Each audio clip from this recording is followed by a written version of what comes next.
आप लोगों का टारगेट कॉम्पिटिटिव एग्जाम में स्वागत है। आज के इस वन शॉट क्लास से कुछ भी नहीं छूटेगा। बिल्कुल। और आज हम जिस टॉपिक को डिकोड करने वाले हैं वो बहुत क्रिटिकल है। हाँ, आज का ये ऑडियो सेशन विशेष रूप से उन सभी विद्यार्थियों के लिए है जो एसएससी, रेलवे, बीपीएससी, बीएसएससी या फिर यूपीएससी जैसी परीक्षाओं की तैयारी कर रहे हैं। सही कहा। क्योंकि देखिए सिलेबस बहुत बड़ा होता है और समय हमेशा कम पड़ता है।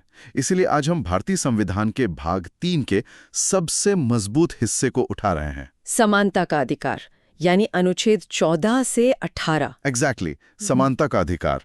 हमारे सामने जो स्टडी मटेरियल और नोट्स का स्टैक है ना, उससे हम वो सारे पॉइंट्स निकालेंगे जो सीधे एग्जाम में हिट करते हैं। और इस सेशन की जो सबसे खास बात रहने वाली है वो ये कि हम सिर्फ आर्टिकल्स की किताबी परिभाषाएं नहीं रटने वाले। हाँ, वो तो किताबों में भी मिल जाती हैं। बिल्कुल। आज के ये स्रोत एक मास्टर ब्लूप्रिंट की तरह है। अक्सर कैंडिडेट्स बेयर एक्ट से बस ऊपर ऊपर की लाइनें पढ़ लेते हैं और सोचते हैं तैयारी हो गई, जो कि सबसे बड़ी गलती है। हाँ, क्योंकि जब परीक्षा हॉल में असर्शन रीजनिंग वाले सवाल आते हैं ना, या एग्जामिनर अपवादों के बीच से सवाल बनाता है, तो वहां नेगेटिव मार्किंग तय हो जाती है। वो तो है। तो आज के इस एक सेशन में हम उन सारे पेंचों को, सुप्रीम कोर्ट के लैंडमार्क जजमेंट्स को और उन बारीक अंतरों को डिकोड करेंगे जो अक्सर पन्नों में छिप जाते हैं। तो चलिए पूरे फोकस के साथ इस ब्लूप्रिंट को डिकोड करना शुरू करते हैं। इस पूरे कॉन्सेप्ट को विजुअलाइज करने के लिए मैं चाहूंगा कि सभी कैंडिडेट्स अपने दिमाग में एक समानता के छाते की तस्वीर बनाएं। Umbrella of equality. जी, कल्पना कीजिए कि ये बड़ा सा छाता 5 बहुत ही मजबूत खंभों पर टिका है और ये 5 खंभे हैं अनुच्छेद 14, 15, 16, 17 और 18। और इनमें से एक भी हिला तो समानता का पूरा ढांचा गिर जाएगा। बिल्कुल। तो इस छाते का जो सबसे पहला और मुख्य खंभा है वो है अनुच्छेद 14। हाँ। जब हम नोट्स देखते हैं तो इसमें 2 बहुत ही भारी भरकम शब्दावलियां नजर आती हैं। पहला विधि के समक्ष समता और दूसरा विधियों के समान संरक्षण। इक्वालिटी बिफोर लॉ और equal protection of laws. Exactly. अब ऊपर से देखने पर ये दोनों जुड़वा भाइयों जैसे लगते हैं, लेकिन परीक्षा के नजरिए से इनकी जन्मभूमि और काम करने का तरीका बिल्कुल अलग है। और यहीं से एग्जामिनर का पहला ट्रिकी सवाल बनता है। अनुच्छेद 14 का जो मूल नियम है वो ये कहता है कि राज्य किसी भी व्यक्ति को कानून के सामने समानता से वंचित नहीं करेगा। मतलब कोई भेदभाव नहीं। हाँ, लेकिन अब इसके दोनों हिस्सों को अलग अलग करके देखते हैं। जो पहला हिस्सा है विधि के समक्ष समता, इसे ब्रिटेन के संविधान से लिया गया है। ओके। ये एक तरह का नेगेटिव कॉन्सेप्ट है। नेगेटिव कॉन्सेप्ट, इसका सीधा सा मतलब है कि कानून की आंखों पर पट्टी बंधी है, उसके सामने कोई विशेषाधिकार नहीं है, चाहे वो देश का सबसे बड़ा उद्योगपति हो या आम नागरिक। बिल्कुल, सबके लिए कानून एक है। लेकिन जो दूसरा हिस्सा है विधियों के समान संरक्षण, उसे हमने यूएसए यानी अमेरिका के संविधान से अपनाया है। और ये पॉजिटिव कॉन्सेप्ट है। हाँ, यह एक सकारात्मक दृष्टिकोण है। यह सिद्धांत बात करता है तार्किक वर्गीकरण की, रीजनेबल डिस्क्रिमिनेशन। ये थोड़ा कंफ्यूजिंग हो सकता है स्टूडेंट्स के लिए। मैं समझाती हूँ। इसका मानना है कि समाज में हर इंसान एक ही पायदान पर खड़ा नहीं है, इसलिए समान परिस्थितियों वाले लोगों के साथ समान व्यवहार होना चाहिए और असमान परिस्थितियों वालों के साथ अलग व्यवहार होना चाहिए। बिल्कुल सही। इस तार्किक वर्गीकरण वाले हिस्से को समझना बहुत जरूरी है। मैंने नोट्स में आईपीसी 1860 का एक बहुत ही दिलचस्प प्रैक्टिकल उदाहरण देखा था। हाँ, वो जुर्माने वाला उदाहरण। जी, मान लीजिए कि 2 अलग-अलग लोग एक ही तरह का साधारण सा अपराध करते हैं। उनमें से एक व्यक्ति अरबपति है और दूसरा एक दिहाड़ी मजदूर है जो मुश्किल से अपना घर चलाता है। अब अगर अंधा कानून दोनों पर 5,000 रुपए का एक समान जुर्माना लगा दे तो क्या ये न्याय होगा? अरबपति तो मतलब तुरंत पैसे निकाल के दे देगा, उस पर कोई असर नहीं होगा। बिल्कुल नहीं। लेकिन उस मजदूर के लिए वो 5,000 रुपए कई महीनों की कमाई हो सकती है। और इसी उदाहरण ने विधियों के समान संरक्षण की पूरी आत्मा को स्पष्ट कर दिया है। इसी असमानता को दूर करने के लिए कानून परिस्थितियों को देखता है, मतलब तार्किक वर्गीकरण करता है। हाँ, एक ही अपराध के लिए उस अरबपति पर 50,000 या उससे ज्यादा का जुर्माना लगाया जा सकता है, जबकि गरीब मजदूर पर केवल 5,000 रुपए का जुर्माना। तो बाहर से देखने में ये भेदभाव लग सकता है। लेकिन संविधान की नजर में ये भेदभाव नहीं है। इसे ही समान संरक्षण कहते हैं, ताकि सजा का जो इम्पैक्ट है वो दोनों को समान रूप से महसूस हो। बहुत बढ़िया। मतलब कानून अंधा जरूर है, लेकिन जब बात परिस्थितियों के अनुसार न्याय देने की आती है तो वो अपनी पट्टी हटाकर सच्चाई देखता है। बिल्कुल सही कहा आपने। लेकिन यहाँ एक और बड़ा सवाल खड़ा होता है जो सीधा एग्जाम के पेपर में छपता है। अगर अनुच्छेद 14 कहता है कि कानून के सामने सब समान हैं, तो क्या कुछ वीआईपी लोग भी हैं जिन्हें इससे बाहर रखा गया है? अपवाद तो हर नियम के होते हैं और कॉम्पिटिटिव एग्जाम्स में प्रश्न अक्सर इन्हीं अपवादों से फ्रेम किए जाते हैं। तो कौन कौन आते हैं इन अपवादों में? अनुच्छेद 14 सब पर लागू होता है, लेकिन कुछ विशेष पदों को कानूनी कार्यवाहियों से छूट प्राप्त है।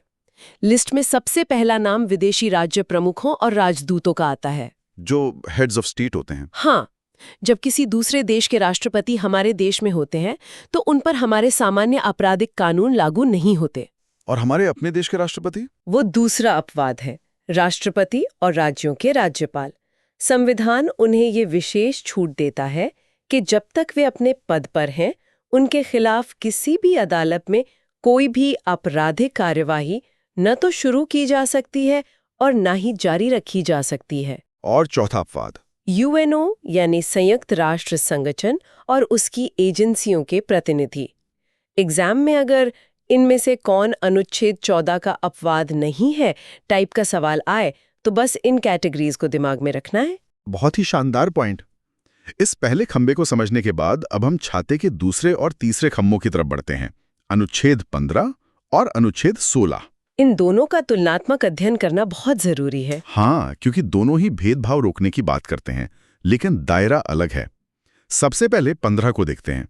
राज्य को आदेश है कि वो किसी के साथ भेदभाव नहीं करेगा, लेकिन नोट्स में एक ट्रिक वर्ड है, वो शब्द है केवल। ओनली। हाँ, अनुच्छेद 15 केवल 5 आधारों पर भेदभाव रोकता है: धर्म, मूलवंश, जाति, लिंग और जन्मस्थान।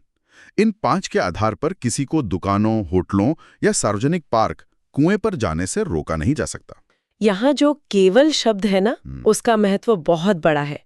इसका सीधा मतलब है कि इन 5 आधारों को छोड़कर अन्य किसी आधार पर राज्य भेदभाव कर सकता है। और यहीं से सुरक्षात्मक भेदभाव शुरू होता है, प्रोटेक्टिव डिस्क्रिमिनेशन। बिल्कुल। संविधान बनाने वालों को पता था कि सदियों से जो वर्ग हाशिए पर रहे हैं, सिर्फ ये कह देने से कि आज से सब बराबर हैं, उनका विकास नहीं हो जाएगा। इसीलिए अनुच्छेद 15 में कुछ विशेष क्लॉज जोड़े गए। जैसे अनुच्छेद 15(3) राज्य को पावर देता है कि वो महिलाओं और बच्चों के लिए विशेष प्रावधान कर सकता है।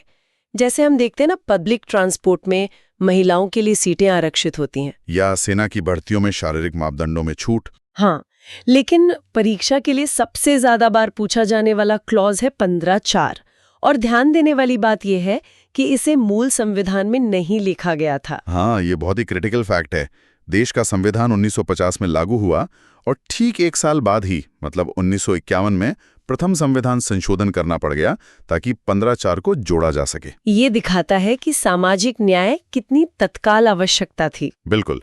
इस फर्स्ट सीएए के जरिए राज्य को अधिकार मिला कि वो सामाजिक और शैक्षिक रूप से पिछड़े वर्गों और SC/ST के उत्थान के लिए विशेष प्रावधान कर सकता है। और इसी के आधार पर शिक्षण संस्थानों में आरक्षण की नींव रखी गई। अब शिक्षण संस्थानों से निकलकर उस जगह आते हैं जिसका हर कैंडिडेट को बेसब्री से इंतजार रहता है, सरकारी नौकरी। हमारा अनुच्छेद 16 सार्वजनिक रोजगार के मामलों में अवसर की समानता। ये कहता है कि राज्य के अधीन रोजगार में सभी नागरिकों को समान अवसर मिलेगा, चाहे भर्ती हो, छुट्टियां हो, पदोन्नति हो या पेंशन। यहाँ पर मैं एक बहुत ही शानदार एग्जाम मार्जिन टिप शेयर करना चाहूंगी। अभी हमने देखा कि अनुच्छेद 15 में भेदभाव रोकने के 5 आधार हैं: धर्म, मूलवंश, जाति, लिंग, जन्मस्थान। बिल्कुल। लेकिन जब बात सरकारी नौकरी की आती है तो अनुच्छेद 16(2) में 5 नहीं बल्कि कुल 7 आधार दिए गए हैं। 7 आधार? 2 नए कौन से जुड़ गए? उन 5 के साथ 2 नए शब्द जुड़े हैं। पहला है उद्भव यानी डिसेंट, आपका वंशानुक्रम क्या है, और दूसरा है निवास स्थान यानी प्लेस ऑफ रेजिडेंस। मतलब राज्य सरकार नौकरी देते समय किसी को सिर्फ इसलिए रिजेक्ट नहीं कर सकती कि वो किसी दूसरे राज्य का निवासी है। एकदम सही। लेकिन रुकिए, यहाँ तो एक बड़ा लॉजिकल पेंच फंस रहा है। कैंडिडेट्स जो अलग अलग राज्यों के फॉर्म भरते हैं, उन्हें पता है कि कई राज्यों की भर्तियों में स्थानीय निवासियों को प्राथमिकता दी जाती है या डोमिसाइल मांगा जाता है। हाँ, डोमिसाइल का नियम होता है। तो फिर अनुच्छेद 16 का ये निवास स्थान वाला नियम धरातल पर कैसे काम कर रहा है? क्या ये संविधान का उल्लंघन नहीं है? बिल्कुल नहीं। और यही अनुच्छेद 16(3) का सबसे बड़ा अपवाद है, जहां से डायरेक्ट MCQ बनते हैं।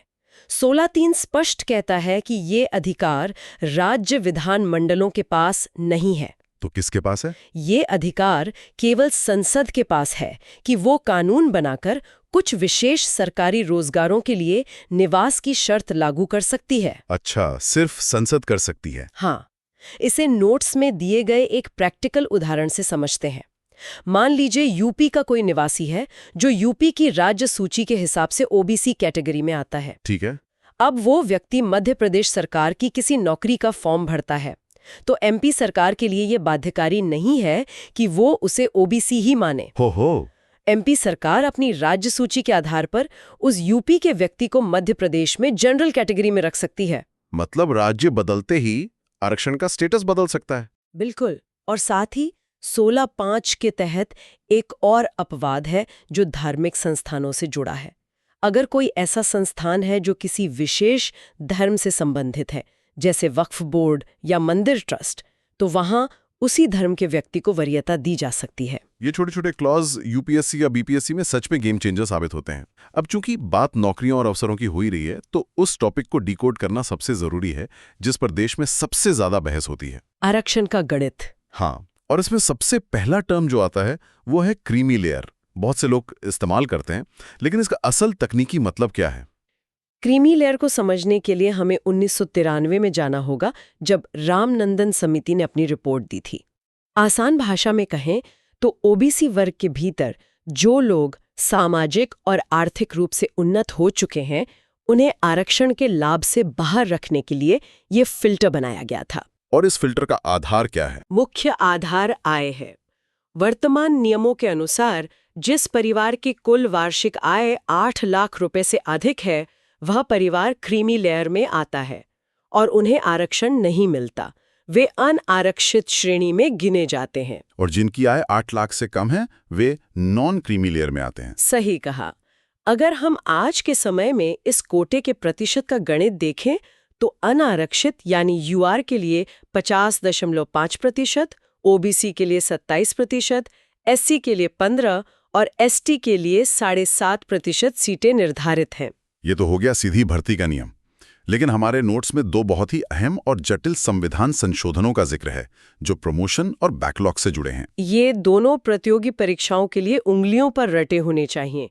पहला है 1995 का 77वां संविधान संशोधन, 77th CA। जी, जब सुप्रीम कोर्ट ने इंदिरा साहनी केस में कह दिया था कि आरक्षण सिर्फ नियुक्ति में होगा, प्रमोशन में नहीं, तब संसद ने ये संशोधन किया। इसके जरिए अनुच्छेद 16(4)A जोड़ा गया, जिसने SC/ST वर्ग के कर्मचारियों के लिए पदोन्नति में आरक्षण दिया। और दूसरा संशोधन? वो इससे भी ज्यादा तकनीकी है। साल 2000 का 81वां संविधान संशोधन 81st CAA, इसने अनुच्छेद 16(4)B जोड़कर बैकलॉग या अग्रनयन का सिद्धांत लागू किया। Carry forward rule. ये थोड़ा उलझाने वाला लग सकता है। चलिए मैं इसे सभी कैंडिडेट्स के लिए उसी गणितीय उदाहरण से डिकोड करता हूं जो हमारे स्रोत में है। बिल्कुल, बताइए। मान लीजिए कि साल 2024 में किसी विभाग में कुल 1000 पदों पर भर्ती निकली। एसटी कैटेगरी का कोटा 7.5% है, तो उनके लिए 75 सीटें रिजर्व हो गईं। अब परीक्षा हुई, लेकिन दुर्भाग्य से सिर्फ 50 योग्य उम्मीदवार ही कट ऑफ क्लियर कर पाए। मतलब 75 में से 25 सीटें खाली रह गईं। एग्जैक्टली। अब यहीं से कैरी फॉरवर्ड का जादू शुरू होता है। अगले साल यानी 2025 में जब उसी विभाग में फिर से 1000 नई भर्तियां निकलेंगी, तो उस नए साल की 75 एसटी सीटें तो होंगी ही, साथ ही पिछली बार की जो 25 सीटें खाली रह गई थी, वे भी इसमें जुड़ जाएंगी। यानी कुल 100 सीटें हो जाएंगी। हाँ, तो 2025 की भर्ती में एसटी वर्ग के लिए कुल 100 सीटें रिजर्व मानी जाएंगी। ये नियम सुनिश्चित करता है कि आरक्षित सीटें खाली रहने पर किसी अन्य वर्ग के खाते में ना चली जाएं। बहुत ही सटीक गणित है ये। और इसमें एक बात और कि इस कैरी फॉरवर्ड रूल की वजह से अगर किसी साल आरक्षित सीटों का कुल आंकड़ा 50% की सीमा को पार भी कर जाता है, तो उसे असंवैधानिक नहीं माना जाएगा। ये पॉइंट नोट करने वाला है। आरक्षण की इस टाइमलाइन में एक और बड़ा माइलस्टोन 2019 में आया, 103वां संविधान संशोधन 103 CAA। EWS आरक्षण। हाँ, इसके द्वारा सामान्य वर्ग के भीतर जो लोग आर्थिक रूप से कमजोर हैं, उनके लिए पहली बार आरक्षण की व्यवस्था की गई। यह ऐतिहासिक कदम सिन्हो आयोग की सिफारिशों पर आधारित था। इसके मापदंड क्या हैं? 8 लाख वाली लिमिट। हाँ, 2 मुख्य चीजें हैं। परिवार की वार्षिक आय 8 लाख रुपए से कम होनी चाहिए और परिवार के पास 5 एकड़ से ज्यादा कृषि भूमि नहीं होनी चाहिए। इस एक संशोधन ने 15(6) जोड़ा, जिससे शिक्षा में 10% आरक्षण मिला, और 16(6) जोड़ा, जिसने सरकारी नौकरियों में 10% आरक्षण दिया। बेहतरीन एनालिसिस। आरक्षण, क्रीमी लेयर, बैकलॉग और ईडब्ल्यूएस का ये पूरा जाल अब पूरी तरह साफ है। कैंडिडेट्स को ये संशोधन बड़े अक्षरों में हाईलाइट कर लेने चाहिए। बिल्कुल। अब हम आगे बढ़ते हैं समानता के छाते के आखिरी 2 खंभों की तरफ, जो हमारे संविधान में सामाजिक न्याय की आत्मा है। अनुच्छेद 17 और 18। अनुच्छेद 17 बहुत सीधा सा है। अस्पृश्यता का अंत, समाज से छुआछूत की बीमारी को जड़ से खत्म करना। लेकिन यहाँ मेरे पास एक बेहद चौंकाने वाला तथ्य है। हमारे स्रोत के अनुसार अस्पृश्यता या छुआछूत शब्द की कोई कानूनी परिभाषा पूरे संविधान में कहीं लिखी ही नहीं गई है। ये सच में एक बड़ा फैक्ट है और इंटरव्यू या स्टेटमेंट वाले सवालों में अक्सर पूछा जाता है। संविधान निर्माताओं ने लिख तो दिया कि अस्पृश्यता अपराध है, लेकिन दायरा नहीं बताया। तो इसे परिभाषित किसने किया? न्यायपालिका ने। मद्रास हाई कोर्ट ने अपने एक ऐतिहासिक फैसले में कहा कि कुछ जातियों के जन्म के आधार पर उनका जो सामाजिक बहिष्कार किया जाता है या बुनियादी अधिकारों से वंचित किया जाता है, वही अस्पृश्यता है। और इसे रोकने के लिए कानून भी बने? हाँ, 1955 में अस्पृश्यता निवारण अधिनियम पारित किया गया।